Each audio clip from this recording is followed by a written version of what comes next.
머리 중심의 핵심 유형인 육유형의 자아 이미지는 나는 성실하고 책임감이 강하다입니다. 머리 중심의 세 가지 유형 중에 가장 안전에 대한 강박증이 심한 편인데 그건 나 자신 안에 내가 나 스스로 안전을 지킬 수 없다. 난 너무 약한 존재야 하고 착각하는 마음이 너무 크게 자리 잡고 있기 때문입니다. 그래서 나의 안전을 확보하려면 어떻게 해야 되겠어요? 밖에서 나를 보호해줄 무언가를 찾아야죠. 그게 바로 육유형은 권위자를 잡는다 라고 표현되어 있고, 이 권위자는 엄마, 선생님, 친구, 나의 직장 상사, 선배, 사회, 어떠한 신념, 종교, 나라 아주 다양하게 포진되어 있습니다. 나를 지켜줄 무언가를 곳곳마다 세워두고 그것에 의지해서 그들에게 나의 충실함을 내보여서 나를 보호하고 나의 안전을 확보합니다. 그것이 아직 어린아이일 때는 나를 지켜줄 만한, 나를 보호해줄 만한 무언가가 아직은 엄마나 아빠, 나의 양육자밖에 없기 때문에 더 매달리고 더 붙어있으려고 하는 것입니다. 내 안에 안전이 없다는 생각 때문에 내 존재에 대한 권위를 내 스스로 세우지를 못해요. 그래서 밖에 있는 나를 보호해줄 권위자를 찾다 보니까 아주 강하고 안전한 권위는 나와 분리되어 있다, 나랑 멀어져 있다 라는 것이 본능적으로 있기 때문에 아빠의 부재를 실제의 경험보다 더 크게 느낍니다. 게다가 보통은 엄마랑 더 많은 시간을 보내게 되잖아요. 그러다 보니까 상대적으로 시간을 같이 못 보내는 아빠의 빈자리를 더 크게 마음에 담아둡니다. 너무나도 원하고 있기 때문에 오히려 더 공허해진다. 이렇게 설명이 될까요? 그래서 아빠가 퇴근하고 들어왔을 때 분명히 아이 얼굴에서 반가운 표정이 스쳐 지나간 것 같은데 막상 아빠와 마주치면 대면대면 한다던가, 아빠가 집에 온 상황을 모르는 척 한다던가, 아니면 아주 아기일 때는 아빠가 반가워하면서 확 안아줬을 때 갑자기 으앙 하고 울어버려서 아빠를 밀쳐낸다던가, 아니면 좀 큰 아이들은 억지로 가가지고 인사하고 다시 엄마에게로 오는 아이도 있다고 하더라고요. 이게 아빠를 싫어하는 것이 아니라 이미 마음속에 아빠와의 그런 부재로 인해 거리감이 느껴져서 엄마를 권위자로 세웠고, 엄마 없이는 나는 너무 불안하고 힘들기 때문입니다. 엄마를 의지하는 마음이 너무나도 절대적이거든요. 아빠들은 그런 아이와 친해지고 싶다면 조금씩 말 걸어주고 조금씩 가까이 다가가고 천천히 스킨십하면서 안아주고 아주 활동적이게 까르르 웃을 수 있도록 재밌게 놀아줘야만 아기는 아빠를 그제서야 나도 너를 기다렸고 반가웠다 라는 표현을 조금씩 할 수 있습니다. 근데 다른 유형들은 이게 몇 번만 노력하면, 한동안 열심히 놀아주면 아빠가 친해지고 각별해지기 마련인데, 육유형은 그런 상황을 매일 반복해야 한다는 게 문제입니다. 이걸 매일매일 노력하다 보면 아빠가 먼저 떨어져 나갈 게 분명하죠. 그렇기 때문에 육유형의 아이를 둔 아빠들은 조금 더 항상 힘을 내셔야 합니다. 왜냐, 육유형 아기의 마음속에는 엄마만큼 섬세하게 돌봐주지 않는 아빠가 좋으면서도 어색한 마음이 듭니다. 너무너무 사랑받고 싶은 존재이지만 멀게 느껴집니다. 이런 것들이 쌓여서 아빠와 분리되어 있다 이렇게 느끼고, 그런 거짓된 감정 때문에 더 강하고 더 권위적인 사람을 찾아 떠놉니다. 육유형의 자녀를 둔 아버님들은 무척이나 힘드시겠지만 여아이든 남아이든 육유형의 자녀에게 조금 더 섬세하고 애정어리게 행동하시고 지속적인 사랑을 표현하시는 거 잊지 마세요. 육유형이 삐지면 진짜 오래갑니다. 저희 첫째 딸이 육유형인데 원래 첫째를 키우는 게 가장 힘들잖아요. 그래서 첫째 키울 때 저는 딸이 잠에서 깨는 게 무서웠어요. 왜냐하면 우리 딸이 눈 뜨자마자부터 엄마에게 너무 매달려 있었기 때문이에요. 무슨 껌딱지 같아요. 아주 나무에 매달린 매미처럼 저에게서 떨어지질 않는 거예요. 엄마가 뭐 좀 하려고 하면 너무 불안해하고 어딜 가면 낯설어하고 힘들어하니까 뭘 못하겠는 거죠. 근데 그때 당시에는 얘가 너무 붙어 있었다라고 생각했는데, 오히려 막내를 가슴 중심의 아이를 낳고 보니까 우리 첫째 딸이 되게 독립적인 아이였네? 라는 생각이 들 정도라는 거죠. 머리 중심의 육유형은 지금 내가 너무 불안하니까 엄마한테 그냥 붙어 있는 건데 내 가슴에 그냥 안겨 있다 라는 건데, 가슴 중심의 저희 막내 아들은 내 감정을 잡고 앉아 있다, 안겨 있다 이런 느낌이 들 정도예요. 게다가 머리 중심의 사람이다 보니까 저희 딸은 아주 냉정할 때도 있고 엄마한테 차갑게 굴 때도 있어요. 자기가 원하는 대로 안 됐다던가 뭐 서운해서 삐져갖고 막 이럴 밀쳐내는 때가 있는데, 가슴 중심의 아이들은 서운해도 삐져도 그래도 더 애정을 가지려고 주변에서 맴돌면서 차갑게 굴지 못해요. 어리형 아기들의 주된 특징은 관찰하는 시간이 너무 길다라는 것입니다. 어떠한 상황인지, 내가 참여해 볼 만한지 충분히 지켜본 후에 움직이려고 하고 있기 때문에 무단센터를 다니는 아가들 중에는 엄마 무릎에만 앉아있다가 조금 움직여서 놀아볼까? 하면 시간이 다 끝난 경우가 많아집니다. 그래도 육유형은 오유형보다는 직접 경험해보고 싶은 마음이 큰데 위험할까봐 불안해서 그런 마음들이 막 여러 가지가 부딪혀서 골똘히 생각하느라 표정이 진지해 보이기까지 합니다. 재미없는 게 아니라 집중해서 그런 거예요. 오늘 컨디션이 좋지 않은 게 아니라 내가 참여할 만큼 이끌어주는 분위기가 아닌 겁니다.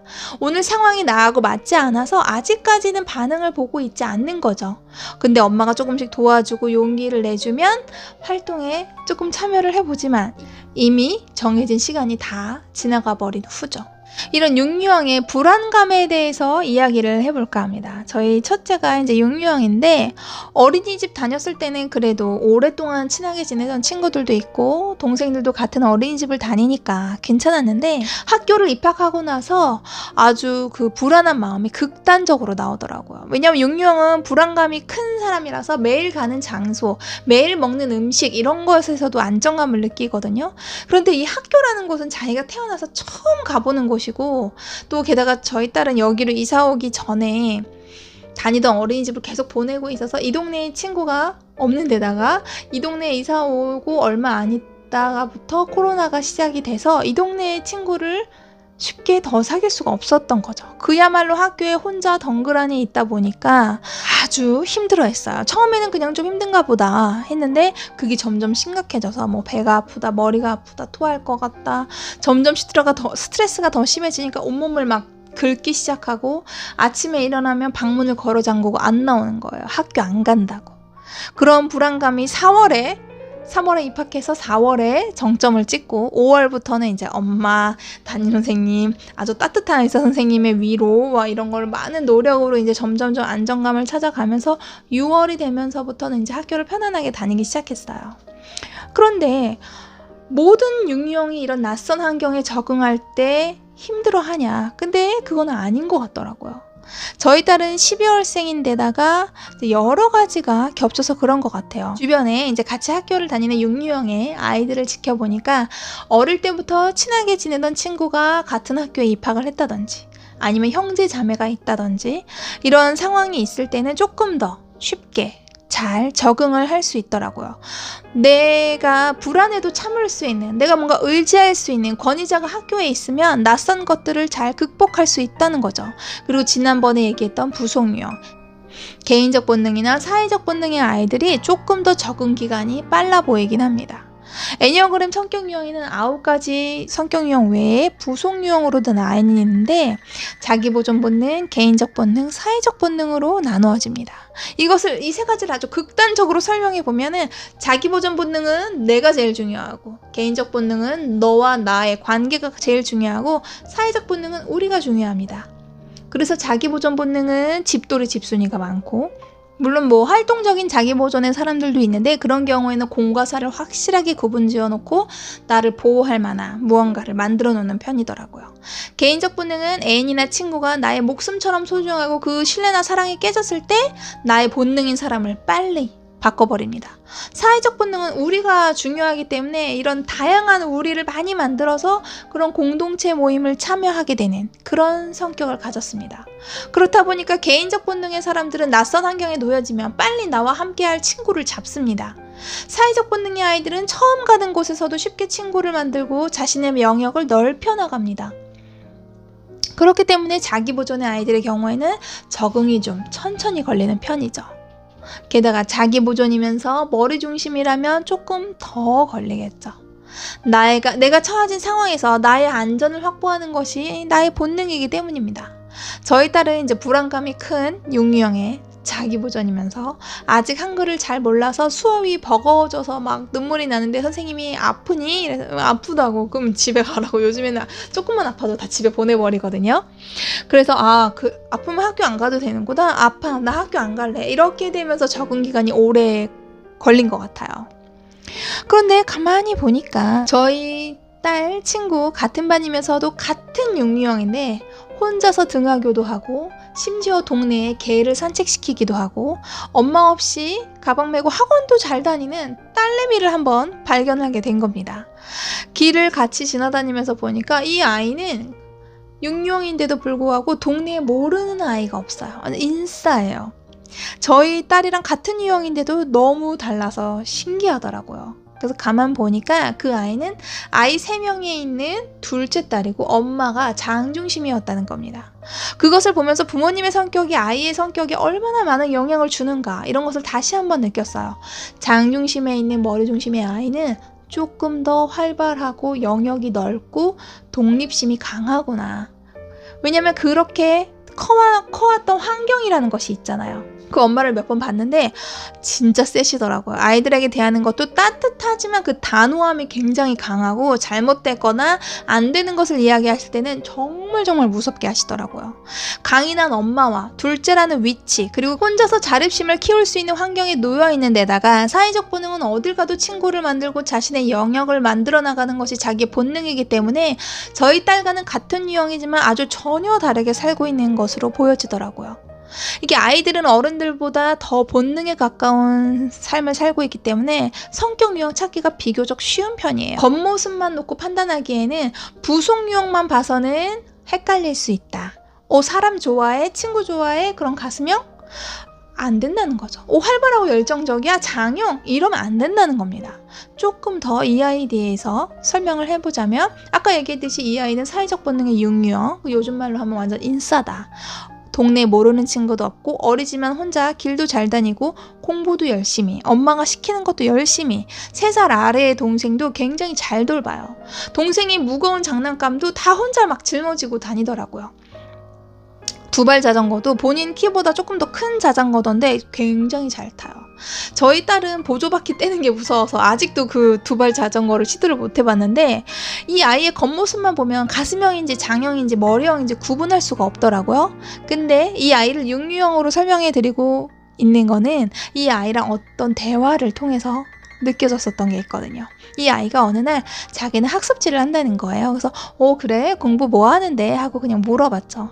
1학년이니까 뭐 국어 수학 하겠지 이런 생각을 했던 거죠. 근데 그때가 4월인데 이제 입학한 지 2달 됐다는 거잖아요. 근데 학습지를 4개를 한다는 겁니다. 4개나? 뭐 하는데? 그랬더니 국어, 수학, 과학, 한자를 한다는 거예요. 정말 많이 공부한다. 너 힘들지 않아? 그랬더니 아니래요. 공부하는 게 너무 재밌대요. 그리고 엄마가요. 언니가 공부를 안 한다고 너무 놀려다녀서 포기를 하셨거든요. 그래서 저는요. 엄마를 실망시켜드리지 않기 위해서 공부를 열심히 해야 돼요. 이런 얘기를 하는 겁니다. 엄마를 실망시켜드리지 않기 위해서 공부를 열심히 한다. 저희 딸은 아마 이 말의 의미를 뭔지 아마 몰랐을 것 같아요. 그게 바로 이 아이가 살아남기 위한 본능이죠. 엄마가 장형인데다가 본인은 둘째고 엄마의 기대에 부응해야만 살아남을 수 있고 사랑받을 수 있고 게다가 육류형의 권위자. 어떻게 8살 된 어린아이가 엄마를 실망시켜드리지 않기 위해서 나의 성실함 그리고 공부를 열심히 하고 개를 산책시키고 이 개를 아이들이 열심히 산책시켜주는 조건으로 사주셨다고 들었거든요. 그러니까 이 아이가 다 산책을 시키는 거예요. 언니는 맨날 놀러다니고 동생은 아직 어리니까 본인이 하게 되는 거죠. 남동생이 무거운 짐을 다 들어주고 동생이 넘어지면 안하다가 엄마한테 데려다줘요. 엄마 동생이 다쳤어요 하면서 동생을 막 낑낑거리면서 키 차이도 별로 안 나는데 안고 데려다줘요. 근데 무릎이 진짜 쬐끔 까졌더라고요. 동생은 누나한테 이렇게 안겨가다가 이게 너무 불편한 거예요. 누나가 이제 나를 좀 놔줬으면 좋겠어요. 자기는 사실 그렇게까지 아프지 않고 다시 가서 친구들이랑 놀고 싶은데 누나가 너무 성한 거예요. 누나는 남동생이 다쳤을 때 엄마에게 보고를 해야 할 의무가 있는 거죠. 왜냐하면 엄마는 나의 너무 큰 권위자니까 엄마에게 최선을 다해야 돼요. 그래서 나의 성실함을 보여서 그에게 인정받고 사랑받고 신뢰를 받아야만 나는 안전한 사람이니까요. 이 육류형은 내 안에 있는 이미 두려움이나 그런 불안함을 크게 느끼고 있는 유형이라서 무서운 거, 깜깜한 거, 엘리베이터 등 내가 안전하지 않다고 하는 것들을 견디기 또 힘들어하는 특징이 있습니다. 그리고 육류형이 내가 애정을 갖고자 하는 사람은 오로지 엄마, 제일 친한 친구, 조금 크면 애인, 배우자 이렇게 아주 한정적이다라는 것. 거를 기억해 주시면 좋을 것 같습니다. 그리고 아주 특별한 마음을 갖고 있는 그들을 권위자로 세우고 그들에게 사랑받으며 안정감을 취하고자 합니다.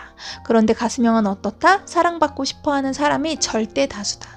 내가 아는 모든 사람에게 사랑받고 모든 사람에게 인정받고 싶어해요. 그것이 불가능하다는 것을 알면서도 그 마음을 멈출 수가 없어요. 본능이니까요. 가슴형의 더 구체적인 이야기들은 가슴 중심 아이들의 이야기를 하면서 추가해 보도록 하겠습니다.